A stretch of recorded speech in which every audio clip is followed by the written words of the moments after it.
Hello प्यारे students, my name is Saiful Misba. Welcome to my earth history channel. बच्चों, आज के इस वीडियो में आपका चैप्टर नंबर 18 पढ़ने वाले हैं, जिसका नाम है आदिवासी। आदिवासी कौन लोग होते हैं बच्चे? जो बहुत पुराने लोग हैं ना, और जो जंगलों में रहते हैं, वो हमारी तरह थोड़े नहीं लगते हैं, वो हमसे थोड़ा अलग लगते हैं। वो कैसे कपड़े, अलग तरीके से कपड़े पहनते हैं, अलग तरह से बोलते हैं, और सिर्फ क्या करते हैं, शिकार ही करते हैं। उस तरह शिकार वगैरह से अपना पेट पालते हैं। तो ये सब जो आदिवासी आप लोगों ने टीवी में ज़रूर देखा होगा, ठीक है। तो इन्हें पढ़ते हैं, फिर इसके बारे में पढ़ते हैं। हिंदुस्तान एक वसीह मुल्क है बच्चों, आप लोगों को पता है बहुत बड़ा मुल्क है हमारा हिंदुस्तान। यहाँ अगर एक तरफ बड़े बड़े हमवार यानी बराबर ज़मीन है, हमवार और ज़रख़ेज़ ज़मीन मैदानी इलाके हैं, तो दूसरी तरफ बच्चों क्या है, ऊंचे ऊंचे पहाड़ हैं। यहाँ पर गहरी वादियाँ हैं और दूर दूर तक फैले हुए जंगलात हैं। बाज़ इलाके आबादियों से दूर हैं और वहाँ पहुँचना बहुत मुश्किल है। पुराने ज़माने में दुनिया के दूसरे हिस्सों से बहुत से लोग हिंदुस्तान आते रहे हैं। ये सिलसिला हज़ारों बरस तक चलता रहा है। नए आने वालों और पुराने बसने वालों में टकराव भी हुआ, लेकिन फिर वो सब यहीं की आबादी में घुल मिल गए। इस तरह ज़बान, तहज़ीब, मज़हब के एतबार से मुख्तलिफ़ ग्रोहों यानी ग्रुप्स की मिली जुली आबादियाँ कायम हो गईं। अलबत्ता कुछ लोग जंगलों और पहाड़ों में जाकर रहने लगे, ठीक है। आज भी मुल्क के दूर दराज मकामात, जो दूर दूर जो जगहें हैं, उन पर क्या है, कुछ लोग आम आबादी से अलग थलग अपने पुराने ढंग से ज़िंदगी गुजारते हैं। यानी और यही लोग क्या कहलाते हैं, आदिवासी। ये हमारी तरह नहीं रहते, जंगलों वगैरह में रहते हैं, ठीक है, हमसे थोड़ा अलग। और इनको क्या कहते हैं, आदिवासी यानी पुराने बसने वाले लोग कहते हैं। ऐसे लोगों की खासी तादाद मुल्क के पहाड़ों, सिलसिलों और जंगलों में रहती है। ये लोग ज़्यादातर कहाँ रहते हैं? पहाड़ी इलाकों और जंगलों में रहते हैं। आदिवासियों के मुख्तलिफ़ ग्रोहों मुख्तलिफ़ इलाकों में आबाद हैं, और हर ग्रोह की अपनी अपनी खसूसियात हैं, अपनी अपनी खासियत हैं हर ग्रुप की। इनके हिंदुस्तान के आदिवासी कबीले 3 बड़े ख़ित्तों में बसे हुए हैं, 3 बड़े बड़े ग्रुप में बसे हुए हैं आदिवासी हिंदुस्तान के। एक क्या है, एक जनूब हिंद के साहिल समुद्र के पहाड़ी इलाकों में। एक क्या है बच्चों, जनूबी हिंद के साहिल समुद्र के पहाड़ी इलाकों में, तो पहाड़ी इलाकों में। और दूसरे वस्ती हिंदुस्तान के पहाड़ों और जंगलों में, और तीसरे मुल्क के शमाल मशरकी इलाकों में। तो ये 3 आप लोगों को याद करने हैं। वस्ती हिंदुस्तान में जो कबीले आबाद हैं, अब हम इसके बारे में पढ़े हैं। वस्ती हिंदुस्तान में जो कबीले आबाद हैं, इनमें संथल, भील, गोंड और मुंडा, ये सब क्या है बच्चों, जो हमारे आदिवासी हैं उनके नाम है। अलग अलग ग्रुप होते हैं ना, उनके ग्रुप के नाम हैं ये अलग अलग। तो संथल, भील, गोंड, मुंडा काबिले ज़िक्र हैं, यानी ये बहुत मशहूर आदिवासी हैं। कदो कामत और रहन सहन, कदो कामत यानी डील डोल और रहन सहन के एतबार से ये बड़ी हद तक एक दूसरे से मुमासनत रखते हैं, यानी एक दूसरे के थोड़ा सेम हैं ये तीनों, ये लोग सॉरी। कुछ गिरोह नेफा में और पहाड़ी इलाकों में आबाद हैं। इनमें गारो, खासी, नागा और दूसरे बहुत से कबाइल हैं। इनके अलावा जराइज़, अंडमान और निकोबार में भी अभी आदिवासियों की छोटी छोटी आबादियां हैं। उनमें कुछ कबीले ऐसे भी हैं जो दुनिया के करीब तरीन इंसानों में शुमार किए जाते हैं। जनूबी हिंदुस्तान में भी आदिवासियों के बहुत से कबीले आबाद हैं। इन सब कबीलों की शक्ल और सूरत और तौर तरीके बहुत कुछ मिलते जुलते हैं। हिंदुस्तान की आबादी में ये कबीले कदीम तरीन कहे जा सकते हैं, यानी बहुत जो पुराने कबीले हैं वो हिंदुस्तान की आबादी में जो ये कबीले हैं वो सबसे पुराने कहे जाते हैं। ज़्यादातर कबायली आबादी शिकार करके अपना पेट पालते हैं, यानी शिकार करके अपना पेट पालते हैं ज़्यादातर ग्रुप्स।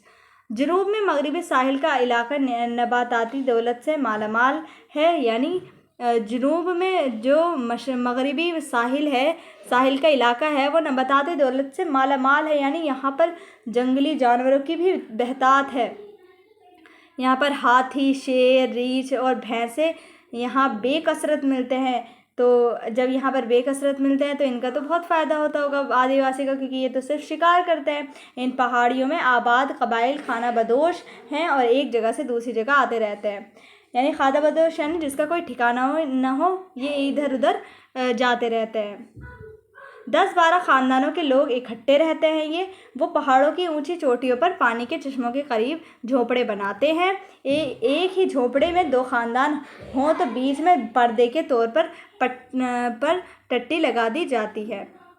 तो टट्टी क्या होता है बच्चों? बांस या सरकंडों का बना हुआ छोटा पर्दा। मकान बनाने से इनको ज़्यादा दिलचस्पी नहीं, क्योंकि इनके गुजर बसर का दारोमदार खेती बाड़ी के बजाय जंगल की पैदावार और शिकार पर है। जंगल की पैदावार में शहद और जंगली पौधों की नर्म जड़ और जंगली फल फूल शामिल हैं।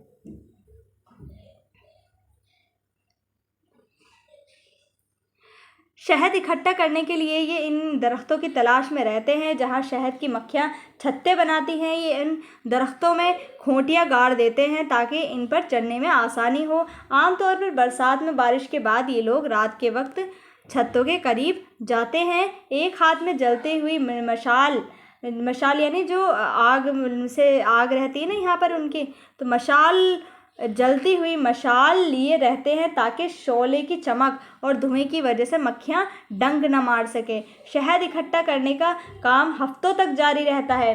रात को जंगली जानवरों से हिफाजत के लिए आग जलाते हैं। अक्सर चट्टानों के अंदर भी शहद के छत्ते मिल जाते हैं। ये लोग रस्सियों की मदद से मुश्किल जगह पर भी पहुंच जाते हैं और शहद निकाल लाते हैं। आदिवासी नरम जड़ों को भून कर खाते हैं। बहुत सी जड़ें आलू, शकरकंद वगैरह जैसी होती हैं। कुछ जड़ें उबाल कर खाते हैं और कुछ को सुखाकर आटे की तरह पीस लेते हैं और उनसे खाने की दूसरी चीज़ें तैयार करते हैं। आदिवासियों के लिए जंगली जानवरों के शिकार की बड़ी अहमियत है। ये लोग शिकार के लिए कुत्तों की मदद लेते हैं। जनूबी हिंदुस्तान में हिरणों की कसरत है।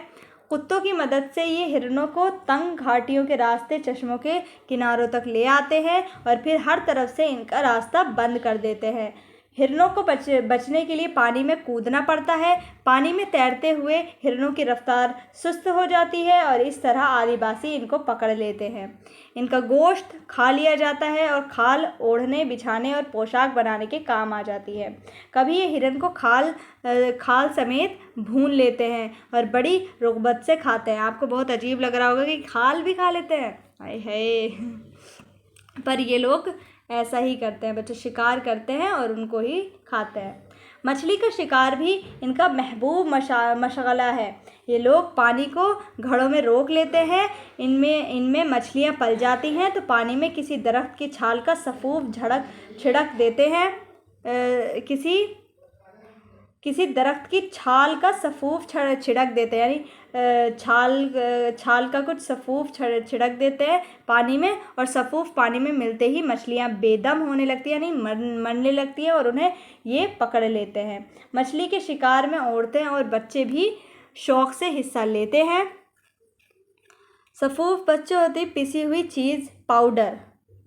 तो पेड़ की कोई छाल होती है, पेड़ की छाल होती है ना, तो उसको पीस कर पानी में डाल देते हैं। उससे मछलियाँ क्या हो जाती है, दम होने उन्हें सांस नहीं आ रही होती है तो वो मर जाती हैं और फिर ये पकड़ लेते हैं उनको। और ये जो मछली के शिकार में औरतें और बच्चे भी शौक़ से हिस्सा लेते हैं। असद है, कछुए, जंगली चूहे और बंदर भी इनके शिकार का हिस्सा बनते हैं। सदियों से आदिवासी लोग दुश्वार गुजार और दूर दराज इलाकों में मेहनत, मुशक्क़त, मुफलिसी और पसमानदगी की ज़िंदगी गुजार रहे हैं। पसमानदगी यानी पिछड़ापन। ऐसा लगता है जैसे ये लोग हमसे पिछड़ गए हों बहुत ज़्यादा, क्योंकि हम तो बहुत आगे निकल चुके हैं और ये लोग अभी भी पीछे हैं। तो पछड़ापन जो है, मुफलिसी और पछड़ापन की ज़िंदगी गुजार रहे हैं। लेकिन कुदरत ने इनको कनात की बड़ी दौलत दी है। ये कनात यानी जो कुछ मिल जाए इस पर खुश रहना। कनात यानी जो कुछ भी मिल जाए इस पर ये लोग खुश रहते हैं। इसमें ये ना सिर्फ अपनी मशक्क़त की ज़िंदगी को हंसी खुशी गुजारते हैं, बल्कि अपने लोक गीतों, नाचों और तरह तरह की तकरीबों से ज़िंदगी की खुशियों में इजाफ़ा भी करते रहते हैं।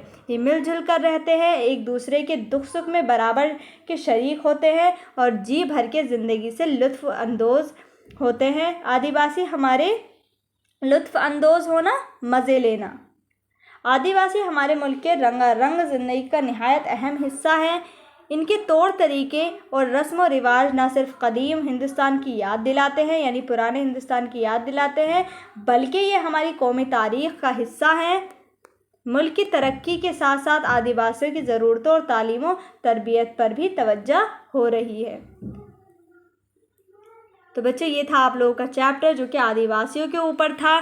तो अब हम इसके अल्फाज मायने देखते हैं। हमवार यानी बराबर, कदोकामत यानी डील डोल, और कबाइल यानी कबीले की जमा ग्रोह की शक्ल में रहने वाले कदीम बाशिंदे। कदीम तरीन यानी सबसे ज़्यादा पुराना। नबातात पेड़ पौधे। टट्टी बाँस ये सरकंडों का बना हुआ छोटा पर्दा। रुग़बत शौक़। महबूब मशगला पसंदीदा काम। सफ़ूफ़ पिसी हुई चीज़ या पाउडर। दुश्वार गुजार मुश्किल, दूर दराज का, बहुत दूर का। पसमानदगी पिछड़ापन। कनात जो कुछ मिल जाए उस पर खुश रहना। और लुत्फ़ अंदोज़ होना, मज़े लेना। तो बच्चों, नेक्स्ट वीडियो में हम इसके सवाल जवाब करेंगे। तो मिलते हैं नेक्स्ट वीडियो में, तब तक के बाय एंड टेक केयर।